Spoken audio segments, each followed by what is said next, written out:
Good morning dear student, welcome to the way of solution number one study channel West Bengal. তো আমি তোমাদের Dalton sir. তোমরা এখন পাচ্ছ জিকে ইউনিভার্সিটি ক্লাস নাম্বার 26, 26তম practice session আজকে শুরু হচ্ছে। তো প্রত্যেকে যারা কানেক্ট আছে, আমাদের ক্লাস রুটিন এটা মার্চ ছিল, এটা এপ্রিলেও সেম রুটিন রয়েছে। ওকে, আমার ক্লাস সকাল 7:30 থেকে পাচ্ছ দ্য ওয়ে অফ সলিউশন। আমাদের সমস্ত ক্লাসের নোটিফিকেশন বা লিঙ্ক আমাদের verified Telegram group the way of সলিউশনে পাবে, এবং অন্যান্য পেড কোর্স যেগুলো আমরা করাচ্ছি সেটা পাচ্ছ TWS একাডেমি অ্যাপে। এই অ্যাপ তোমরা প্লে স্টোরে গিয়ে ডাউনলোড করতে পারবে। সেখানে আমাদের নতুন যে ব্যাচগুলো শুরু হচ্ছে এই মাসেই, রেলওয়ে প্র্যাকটিস ব্যাচ, এটা শুধু রেলের জন্য, এনটিপিসি গ্রুপ ডির জন্য প্র্যাকটিস ব্যাচ। এটা শুরু হচ্ছে 2.5 মাসের একটি দুর্দান্ত প্র্যাকটিস ব্যাচ। পাশাপাশি নতুন স্টুডেন্ট যারা ফাউন্ডেশন ব্যাচ করতে চাও, আমাদের নতুন ফাউন্ডেশন ব্যাচ শুরু হচ্ছে, আবার সম্পূর্ণ লাইভ ক্লাস তোমরা প্রথম থেকে পাচ্ছ। যারা আগের ফাউন্ডেশনে ছিলে, ফাউন্ডেশন 4.0 ছিলে বা 3.0, তাদের বলবো এই ব্যাচ নেওয়া তোমাদের দরকার নেই, কারণ একবার নিয়ে এসছো যখন। যারা নতুন আছে তাদের জন্য এই ব্যাচ মূলত। এখানে তোমার সমস্ত পরীক্ষার একটা বেসিক স্ট্রাকচার ফলো করা হচ্ছে, যেখানে এমনভাবে ডিজাইন করা হয়েছে এই ব্যাচগুলো ফাউন্ডেশন কম্বাইন্ড ব্যাচ, এমনভাবে ডিজাইন করা, অর্থাৎ সমস্ত বিষয় যেগুলো থাকে এই পরীক্ষার সাবজেক্ট ভিত্তিক, সেগুলো পুরো চ্যাপ্টার ওয়াইজ ক্লাস কিন্তু তোমরা পাচ্ছ। পাশাপাশি তোমরা মক টেস্ট, এমসিকিউ প্র্যাকটিস, সব রকম বিষয় এখানে থাকছে। ওকে, তো আমরা আজকের প্রশ্ন আলোচনা শুরু করছি। MCQ practice. প্রথম প্রশ্ন, সাম্প্রতিকের ন্যাশনাল সিকিউরিটি গার্ডের ডিরেক্টর জেনারেল হলেন ডিজি। ন্যাশনাল সিকিউরিটি গার্ডের ডিরেক্টর জেনারেলের নাম কি? নলিন প্রভাত, B Srinivasan, Daljit Singh Chowdhury, M A Ganapati. Question number 1, প্রত্যেকে একটু ভেবেচিন্তে অ্যান্সার করবে। এখানে সঠিক উত্তর কি হবে?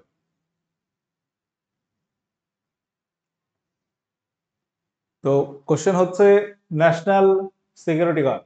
আমরা জানি ন্যাশনাল সিকিউরিটি অ্যাডভাইজার রয়েছে, যার চিফ হচ্ছেন অজিত দোভাল, সেটা আলাদা। আর এটা হচ্ছে ন্যাশনাল সিকিউরিটি গার্ড, তার ডিজি হচ্ছেন অপশন বি, বি শ্রীনিবাসন। তিনি বর্তমান ন্যাশনাল সিকিউরিটি গার্ডের ডিজি হিসেবে নিযুক্ত হয়েছে। পরবর্তী প্রশ্ন, বিশ্ব পর্যটন দিবস পালন করা হয় কোন দিন? বিশ্ব পর্যটন দিবস কত তারিখে পালিত হয়? কোশ্চেন নাম্বার 2, প্রত্যেক অ্যান্সার করবে। সঠিক উত্তর এখানে কি আছে?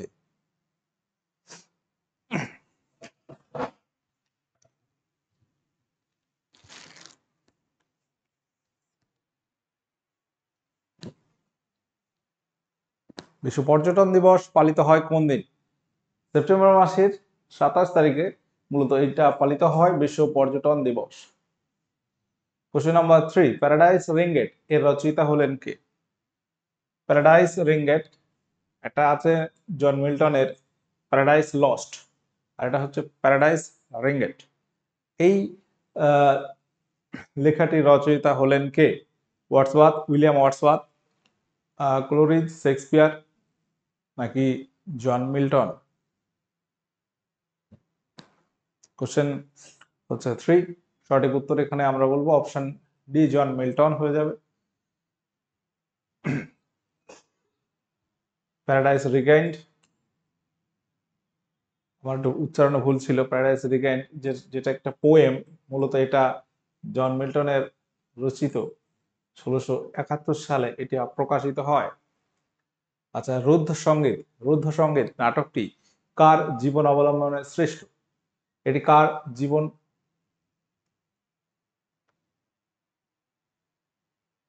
জীবন অবলম্বনে সৃষ্ট বলতে হবে? শ্যামল মিত্র, হেমন্ত মুখার্জি, পূর্ণদাস বাউল, দেবব্রত বিশ্বাস।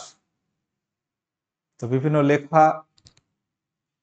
লেখককে, এই ধরনের কোশ্চেন কিন্তু আমাদের পিএসসি বলো বা সেন্ট্রালের বিভিন্ন পরীক্ষায় আসে। আমাদের এগুলো একটু মনে রাখতে হবে। অপশন ডি হবে দেবব্রত বিশ্বাস, তার জীবন অবলম্বনে সৃষ্ট, এবং যে নাটকটি রচয়িতা হচ্ছে ব্রাত বসু হচ্ছে রচয়িতা।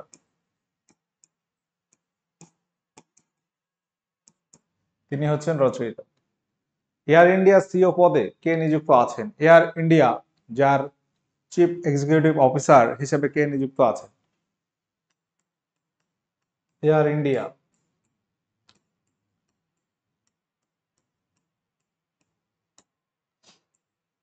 বলো। এয়ার ইন্ডিয়ার CEO, chief executive officer Piyush গোয়াল, ক্যাম্বেল উইলসন, অজিত কুমার দোভাল, গিরিশ চন্দ্র মুর্মু।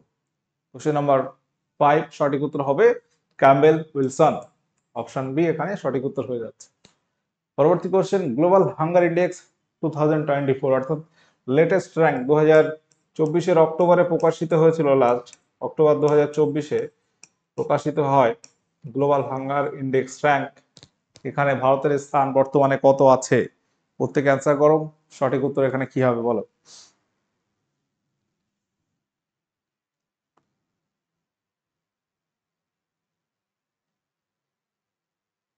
গ্লোবাল হাঙ্গার ইন্ডেক্স যেখানে ভারতের র্যাঙ্ক কত? ধরা হবে 105, 105 র্যাঙ্ক। 127টি দেশের মধ্যে ভারতের হাঙ্গার ইন্ডেক্স অর্থাৎ ক্ষুধা সংক্রান্ত বিষয়ে ভারতের র্যাঙ্ক কিন্তু অনেকটাই পিছিয়ে। 105, 127টি দেশের মধ্যে একদম শেষের দিকেই বলা যায়। পরবর্তী প্রশ্ন, কোন মোগল সম্রাট অমৃতসরে স্বর্ণ মন্দির নির্মাণের জন্য জমি প্রদান করেন?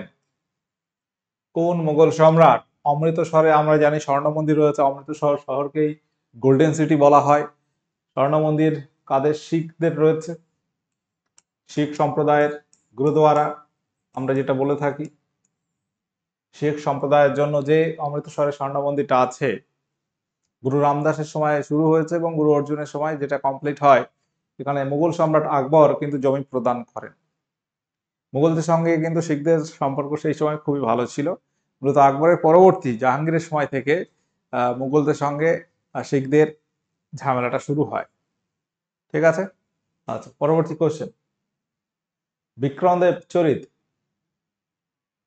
বিক্রমাঙ্গদেব চরিত এটি কার লেখা? কোশ্চেন নাম্বার 8 বলো। সঠিক উত্তর এখানে কি করবে? বিলহন, হর্ষবর্ধন, ভারবী নাকি বানভট্ট? বিক্রমাঙ্গ দেবচরিত এই গ্রন্থটির রচয়িতা কে? ইতিহাসের কোশ্চেন এবং এটি কিন্তু ইম্পর্টেন্ট কোশ্চেনের মধ্যে ধরা যাবে। অপশনে বিলহন, হর্ষবর্ধন, ভারবী নাকি বানভট্ট? হর্ষচরিত যার লেখা হচ্ছে বানভট্ট রচিত। নাগা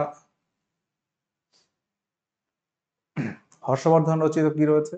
বহু লেখা রয়েছে, কিন্তু এখানে এই বিক্রমাঙ্গদেব চরিত লেখা হচ্ছে কার? কবি বিলহন রচিত। কোশ্চেন নাম্বার 9, মানবদেহের মাইটোকন্ড্রিয়াবিহীন কোষটি হলো কোনটি? যকৃতের কোষ, স্নায়ু কোষ, আরবিসি অর্থাৎ রেড ব্লাড কর্পাসাল মানে কি? লোহিত রক্ত কণিকা। Option D none of this. মানবদেহের মাইটোকন্ড্রিয়াবিহীন কোষ কোনটি? প্রত্যেকে কোশ্চেনটা ভালো করে পড়বে এবং অ্যান্সার করবে। মাইটোকন্ড্রিয়াবিহীন কোষ।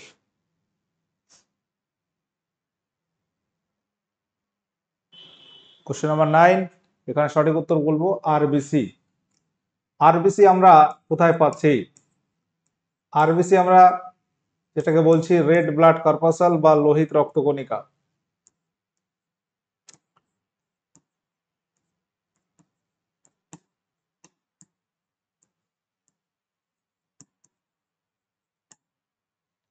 এটা আমরা রক্তের মধ্যে পাচ্ছি। রক্তের যে উপাদানগুলো আমরা জানি, রক্তের মধ্যে বেসিক উপাদান রক্ত রস এবং রক্ত কণিকা। এই রক্ত কণিকা এবং রক্তরস বা প্লাজমা এদের মধ্যে কোথায় রয়েছে? রক্ত কণিকার মধ্যে রয়েছে আরবিসি। এখানে আরবিসি আছে। আর কি থাকে? ডাব্লিউবিসি থাকে, হোয়াইট ব্লাড কর্পাসাল অর্থাৎ শ্বেত রক্ত কণিকা, আর থাকে প্লেটলেট বা অণুচক্রিকা। প্লেটলেট বা অণুচক্রিকা থাকে। পরবর্তী প্রশ্ন, ভারত আক্রমণে কে বাবরকে আমন্ত্রণ করেছিলেন? তো অনেকেরই সেই সময় হাত ছিল। রানা সাঙ্গর নামও আমরা পেয়েছি ইতিহাসে। রানা সাঙ্গ এবং তৎকালীন লোদি বংশের সম্রাট ছিল ইব্রাহিম লোদি। ইব্রাহিম লোদি আর ডাকবে না এসো আক্রমণ করো। তো লোদি পরিবারেরই বিভিন্ন সদস্য, তার মধ্যে ছিল দৌলত খাঁ লোদি, তারা কিন্তু আমন্ত্রণ করেছিল।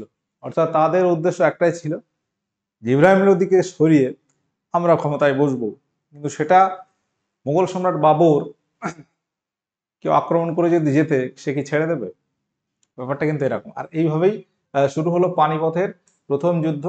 এই পানিপথের প্রথম যুদ্ধ সালটা আমরা জানি 1526 সাল, যেখানে পানিপথের যুদ্ধের দ্বারা বাবর জয়লাভ করলো এবং ভারতে মুঘল সাম্রাজ্য প্রতিষ্ঠা করলো। সেই মুঘল সাম্রাজ্য প্রতিষ্ঠা করলো 1526, এবং মুঘল সাম্রাজ্যের এন্ড যদি আমরা দেখি কবে বলতো, একটা সাল 1707 আমরা বলি যে ঔরঙ্গজেবের মৃত্যু, এটা একটা এই পর্যন্ত আর কি তাদের মানে আধিপত্যটা একদম সলিড ছিল, কনক্রিট। তারপরেও ছিল 1857 পর্যন্ত, মহাবিদ্রোহ পর্যন্ত আরো 150 বছর কিন্তু মুঘল সাম্রাজ্য ছিল। এই পর্যন্ত হচ্ছে তাদের ক্ষমতা বা প্রতিপত্তি যদি বলো, এই পর্যন্ত ছিল সর্বোচ্চ।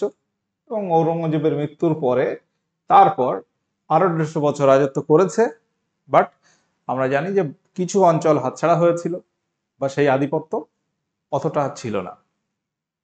ঠিক আছে, অর্থাৎ রেশ, এই যে এই সময়টা প্রায় 200 বছর তাদের যে আধিপত্য ছিল, তার আরো 150 বছর এইভাবে কিন্তু চলেছিল 1857 মহাবিদ্রোহ পর্যন্ত। আমরা জানি যে শেষ মুঘল সম্রাটকে দ্বিতীয় বাহাদুর শাহ বা বাহাদুর শাহ জাফর, তাকে তোমার রেঙ্গুনে নির্বাসন দেয় ইংরেজরা, এবং সেখানেই তিনি মারা যান, বা তার পরিবার সহ সেখানেই মারা যায়।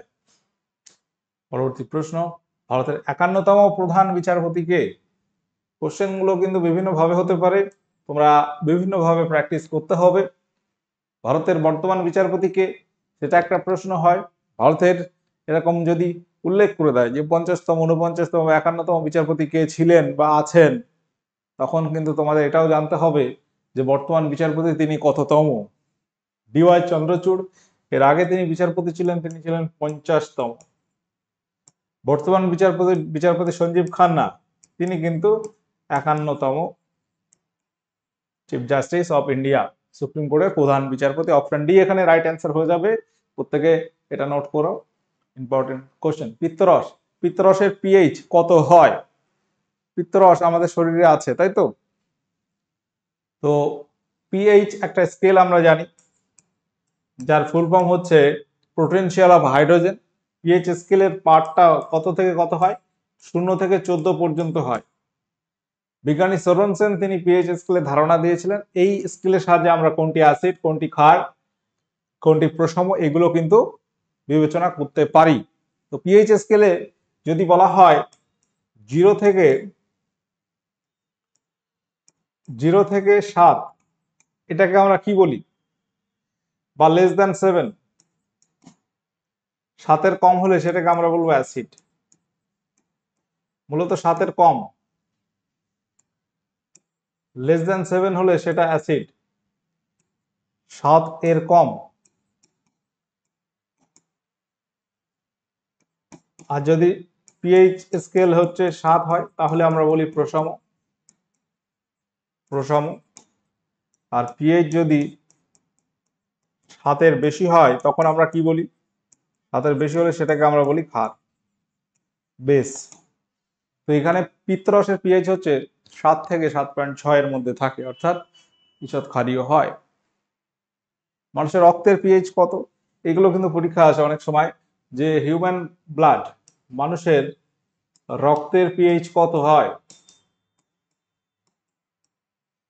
রক্তের পিএইচ কত হয় বলতো? 7.4। রেঞ্জটা কত হয় বলা হচ্ছে? এই রেঞ্জটা হবে 7.35 টু 7.45, অর্থাৎ 7.35 থেকে 7.45-এর মধ্যে এটা থাকে। একটা প্রশ্ন আসে যে পানীয় জলের পিএইচ কত হওয়া উচিত?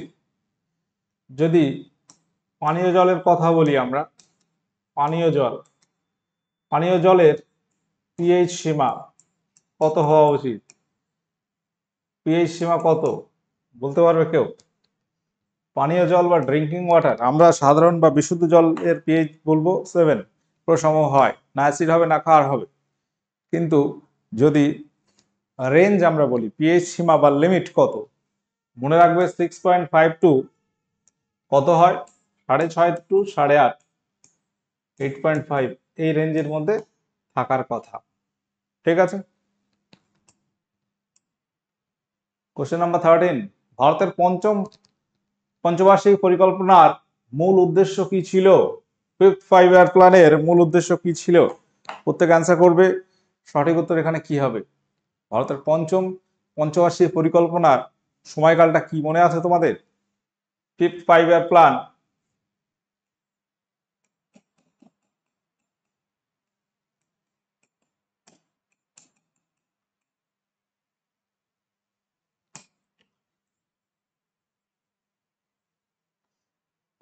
পঞ্চবার্ষিক পরিকল্পনার সময়কালটা আমরা যদি দেখি,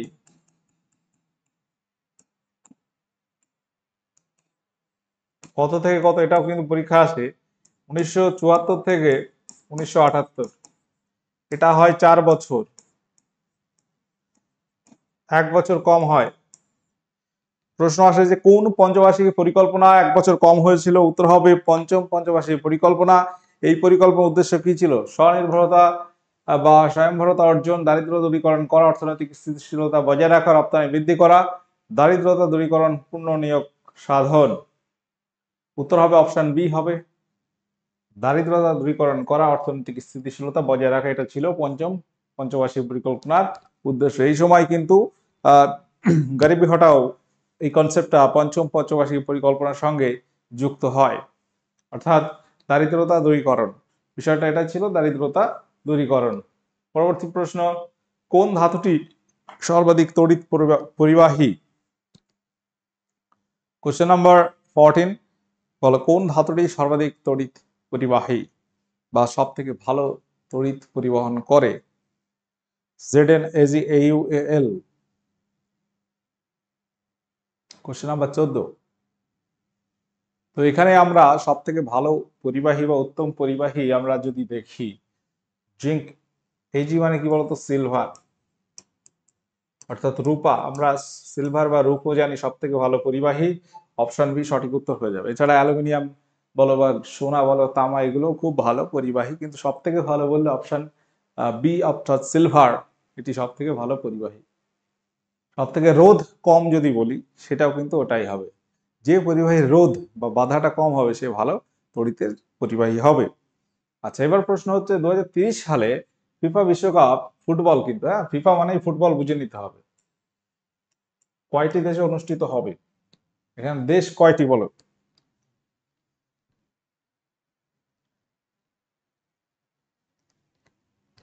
এইগুলো কিন্তু পরীক্ষা আসতে পারে। 2026-এ কটা দেশে হবে 2026 সালে?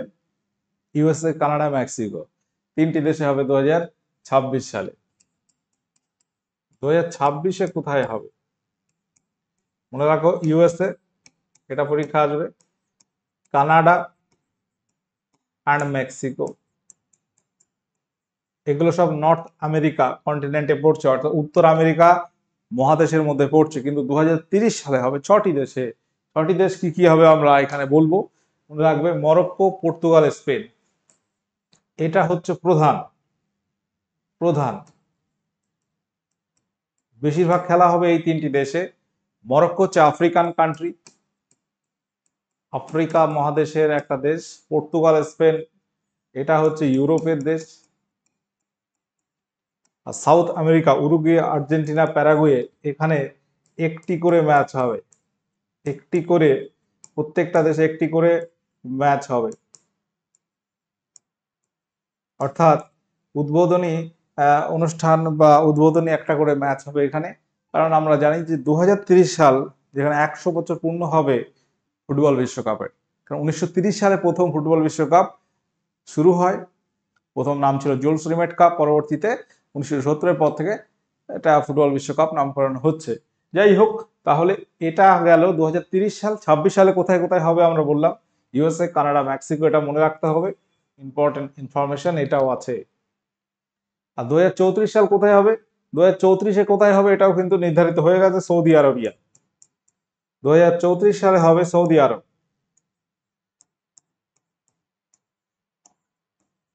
সৌদি আরব কিন্তু আয়োজন করবে 2034 সালে।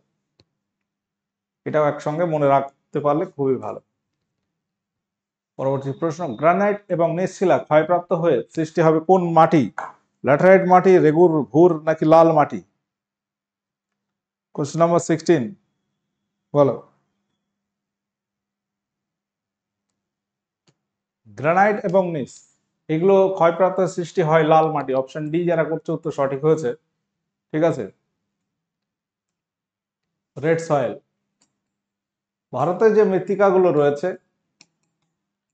তার মধ্যে আমরা যদি দেখি সব থেকে বেশি আছে অ্যালুভিয়াল সয়েল বা পলি মৃত্তিকা, তারপরে রয়েছে ব্ল্যাক সয়েল বা কৃষ্ণ মৃত্তিকা, তারপর ল্যাটেরাইট লাল মাটি, আহ লবণাক্ত ক্ষারীয় মৃত্তিকা, তার পার্বত্য অঞ্চলের মৃত্তিকা, এগুলো আছে। হৃৎপিণ্ডের পেশিকে আমরা কি বলি? মায়োকার্ডিয়াম, পলিকার্ডিয়াম, পেরিকার্ডিয়াম, এরোটিক। হৃৎপিণ্ডের যে পেশিগুলো আছে আর সেগুলোকে আমরা মূলত কি বলি? কোশ্চেন নাম্বার 17, উত্তর হবে মায়োকার্ডিয়াম। হৃৎপিণ্ডের আবরণীকে বলা হয় পেরিকার্ডিয়াম। এটা হচ্ছে হৃৎপিণ্ডের আবরণী।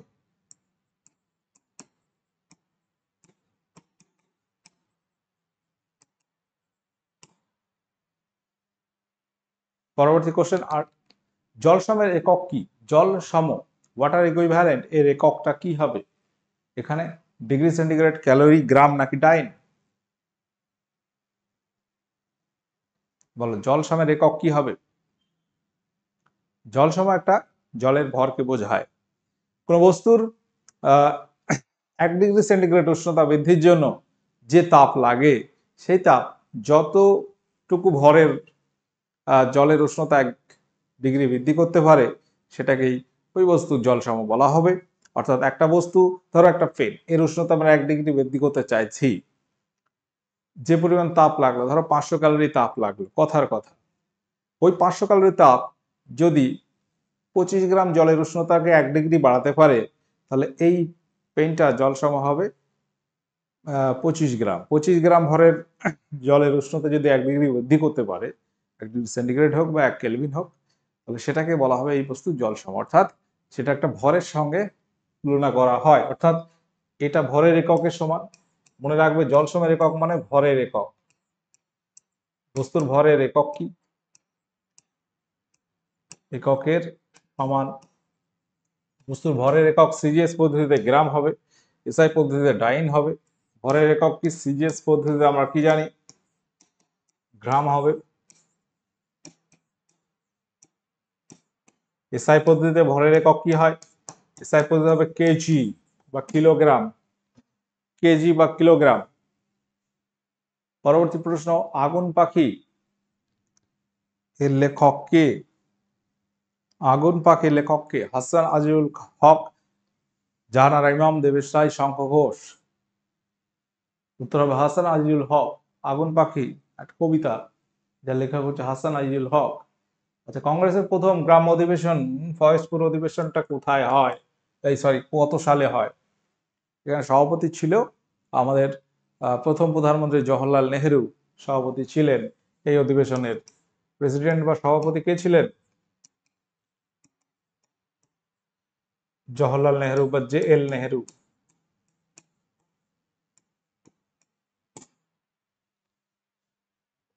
1937 সালে এই অধিবেশনটা হয়েছিল, প্রথম গ্রাম্য অধিবেশন কংগ্রেসের। পরবর্তী যে ইনফরমেশনটা এখানে আছে, আমাদের ফাউন্ডেশন 5.0 ব্যাচ লঞ্চ হয়েছে। ক্লাস শুরু হচ্ছে আগামী 7 তারিখ থেকে, 7 এপ্রিল থেকে। যদি নতুন স্টুডেন্ট যারা আছো আমাদের ফাউন্ডেশন ব্যাচে নেই, যারা খুব প্রথমে নিয়েছিল 1-2 ব্যাচ, তারা যদি চায় তারা নিতে পারো, কারণ অনেক ডেটা চেঞ্জ হয়েছে আমরা জানি। কারেন্ট অ্যাফেয়ার্সের ডেটা তো আছেই, এই ডাটা এগুলোর কথাই বলা হচ্ছে মূলত। তো তাদের জন্য, এবং আমরা প্রথমে যে কম্বাইন্ড ব্যাচ লঞ্চ করিনি, ফাউন্ডেশন ব্যাচ হলেও সেটা কম্বাইন্ড ব্যাচ ছিল না, পরীক্ষা ওরিয়েন্টেড ছিল মূলত। প্রথম দিকে যে ফাউন্ডেশন ব্যাচ, একদম প্রথম ব্যাচের কথা বলছি। অনেকে আছো প্রথম ব্যাচ, জিজ্ঞাসা করছি স্যার আমি ফাউন্ডেশন 1 স্টুডেন্ট ছিলাম, আমি কি নেব? তো প্রথম 1-2 ব্যাচের কথা আমরা বলবো, কারণ ওটা হয়ে গেছে, আবার 2 বছর হয়ে গেছে। তোমার পড়াশুনো সব সময় ধারাবাহিকতা রাখতে গেলে একটা টাচে থাকতে হয়, ঠিক আছে? সেই ক্ষেত্রে আমি বলবো নিতে পারো, বাট যারা 4 নিয়েছো 3 নিয়েছো তাদের বলবো তোমার দরকার নেই, ঠিক আছে? এটা ক্লিয়ার করে দিচ্ছি, যারা প্রথম দিকের ব্যাচে ছিল তারা নিতে পারো, আদারওয়াইজ যারা নতুন স্টুডেন্ট আছো তারা নেবে। আমাদের অন্যান্য ফাউন্ডেশনে থাকলে তাদের নেওয়ার দরকার হবে না আর, ঠিক আছে? যাই হোক, তাহলে আমাদের এখানে এই ব্যাচ মূলত সমস্ত পরীক্ষার্থীরা এই ব্যাচটা নিতে পারে। অনেকে বুঝতে পারে না যে কোন পরীক্ষা আমি দেব, তাদের ক্ষেত্রে এটা সুবিধা হবে, কারণ এখানে আমরা সমস্ত সাবজেক্ট একদম অধ্যায়ভিত্তিক করাচ্ছি, বাদ যাওয়ার কিছু চান্স নেই। আমরা তুমি সেন্ট্রাল রেলের পরীক্ষা নাও, সেখানে সায়েন্স আছে, ম্যাথ আছে, রিজনিং আছে, এনটিপিসি হোক গ্রুপ ডি হোক। তাহলে সায়েন্সের সেখানে ফিজিক্যাল সায়েন্স, লাইফ সায়েন্স আছে আবার, ঠিক আছে, চ্যাপ্টার আছে, তো সেই প্রত্যেকটা চ্যাপ্টার এখানে করানো হচ্ছে, ওকে, এবং সেই ডেপথে করানো হচ্ছে। নর্মালি কি হয়, ডব্লিউপি যখন আমরা করাই অতটা ডেপথে যায় না, কিন্তু এখানে এই ব্যাচটা এই ডিজাইনটা এমন ভাবেই সর্বোচ্চ ডেপথে করানো হচ্ছে, বাদ যাওয়ার কিছু নেই। এখানে কম্পিউটার ক্লাস, ইকোনমি, পলিটি, প্রত্যেকটা ক্লাস অধ্যায় ভিত্তিক হচ্ছে, অর্থাৎ চ্যাপ্টার ভিত্তিক। ইতিহাস, ভূগোল তো আছে। তো এই জায়গাটা এই জন্য আমরা বলতে পারি যে সব পরীক্ষায় কাজে লাগবে। ইংলিশ, সেখানে পুরো অধ্যায় ভিত্তিক ক্লাস, 5 চ্যাপ্টার যেগুলো আছে ইংলিশের, ভোকাবুলারি হোক বা অন্যান্য পাঠ হোক, গ্রামাটিক্যাল, পাশাপাশি তুমি ম্যাথ যাও, রিজনিং যাও, প্রত্যেকটা chapter topic and type wise, অর্থাৎ পুরোটা কভার আপ আছে। এই জন্য আমরা এখানে বলতে পারছি যে তোমার রেল হোক, এসএসসি হোক, পিএসসি হোক, Kolkata police, West Bengal police, সব পরীক্ষায় এই ব্যাচটা নেওয়া যাবে। ওকে, খুব টপ লেভেলের ব্যাচ রয়েছে আমাদের, 5 মাসের ব্যাচ, ডিউরেশন থাকবে 15 মাস, সরি ভ্যালিডিটি থাকবে 15 মাস, অর্থাৎ 5 মাসে আমরা টোটাল সিলেবাসটা কভার করবো লাইভ ক্লাস দিয়ে, কিন্তু তোমার ব্যাচের অ্যাক্সেস পাবে। এই ব্যাচটা 5 মাস হয়ে গেলেই তুমি যে দেখতে পাবেন এরকম নয়, তারপরেও 10টা মাস তোমার হাতে থাকছে ওই ব্যাচটার, যা পড়ানো হয়েছে, যেগুলো আমরা পিডিএফ নোট দিয়েছি, সবগুলো তুমি দেখতে পাচ্ছ পরবর্তী 10 মাসের জন্য। ওটা গেল। আচ্ছা, দ্বিতীয় হচ্ছে রেলের ব্যাচ। আমাদের রেলের শুধু প্র্যাকটিস ব্যাচ ছিল না, আগে আমরা যেগুলো করেছিলাম রেল, এসএসসি একসঙ্গে, কিন্তু এবার রেলের পরীক্ষাকে মাথায় রেখে শুধুমাত্র রেলের এনটিপিসি এবং গ্রুপ ডির জন্য, কারণ এনটিপিসি গ্রুপ ডি যদি বলো মূলত একই রকম প্রস্তুতি লাগে, আলাদা করে প্রস্তুতি হয় না, ঠিক আছে? গ্রুপ ডিতে বলতে পারবে না স্যার এই চ্যাপ্টার লাগবে না, এটা করার দরকার নেই, এনটিপিসিতে এটা লাগবে, এটা করার, একই সিলেবাস, ঠিক আছে? একটু 19-20 আছে, বাট ম্যাথ আছে, রিজনিং আছে, আর জিকে আছে। ইংলিশ এখানে নেই, সেই জন্য ইংলিশের ঝামেলা এখানে নেই। যারা ইংরাজি ভয় পাও তাদের জন্য আমি বলবো রেলের চাকরিটা চুজ করতে পারো, ইংরাজির কোনো সমস্যা এখানে নেই। ক্লিয়ার? আচ্ছা, কোশ্চেন নাম্বার 21, বলো অণুজীবের সাহায্যে উৎপাদিত বায়োগ্যাসে মিথেনের পরিমাণটা কত থাকে? মিথেনের পরিমাণ কত পার্সেন্ট থাকে? 50%, 70%, 60%, নাকি 55%? কোশ্চেন নাম্বার 21, সঠিক উত্তর মনে রাখবে, 60% থাকবে মিথেন। কোন গুপ্ত সম্রাটকে ভারতের পরিত্রাতা বলা হয়? কোন গুপ্ত সম্রাটকে ভারতের পরিত্রাতা বলা হয়? সমুদ্রগুপ্ত, বিজয়গুপ্ত, কুমারগুপ্ত, স্কন্দগুপ্ত। গুপ্ত সাম্রাজ্যের প্রতিষ্ঠাতা আমরা জানি শ্রীগুপ্ত, শ্রেষ্ঠ রাজা সমুদ্রগুপ্ত, এবং এখানে শেষের দিকের গুরুত্বপূর্ণ রাজা স্কন্দগুপ্ত, যিনি হুন আক্রমণ প্রতিরোধ করেন, যার কারণে তাকে ভারতের পরিত্রাতা বলা হয়। সরকারি চাকরি কেন্দ্রীয় এবং রাজ্য উভয় লাভের জন্য তফসিলি জাতি উপজাতিদের দাবিগুলিকে বিবেচনার কথা সংবিধানে কোন ধারায় বলা হয়েছে? আর্টিকেল 335, 336, 337, 338, 335, 36, 37, 38। এই ধারাগুলোর মধ্যে সঠিক উত্তর করতে হবে অপশন এ, 335 ধারা, এখানে সঠিক উত্তর হয়ে যাবে। জাতীয় গণিত দিবস, ন্যাশনাল ম্যাথমেটিক্স ডে, এটি কবে পালিত হয়? 31শে জুলাই, 5ই আগস্ট, 30শে ডিসেম্বর, নাকি 22শে ডিসেম্বর? ন্যাশনাল ম্যাথমেটিক্স ডে বা জাতীয় গণিত দিবস এটি পালিত হয় 22শে ডিসেম্বর। ডেটটা মনে রাখবো, পরীক্ষা আসে কোশ্চেনটা। কোশ্চেন নাম্বার 25, আগের দিনে হোমওয়ার্ক ছিল, থাইল্যান্ড মুদ্রার নাম কি? উত্তর হবে থাই বাত, অপশন বি হয়ে যাবে। অপশন 26 নম্বর কোশ্চেন, এটা আজকের হোমওয়ার্ক থাকলো তোমাদের। ভোপাল গ্যাস দুর্ঘটনায় ক্ষতিকর গ্যাসটি কি ছিল, তার নাম কি? আচ্ছা, আমাদের সমস্ত ফ্রি ক্লাস পেতে তোমরা জয়েন করবে, আমাদের সাবস্ক্রাইব করে নেবে the web solution TWS academy YouTube channel এবং TWS একাডেমি এই অ্যাপ পাচ্ছ প্লে স্টোরে। এখানে আমরা পেড কোর্স করাচ্ছি, যদি প্রয়োজন হয় অবশ্যই তোমরা অ্যাক্সেস নিতে পারো। ঠিক আছে, আজকের সেশন এখানে এন্ড করলাম। সকলে ভালো থাকো, সুস্থ থাকো। ওকে, টাটা।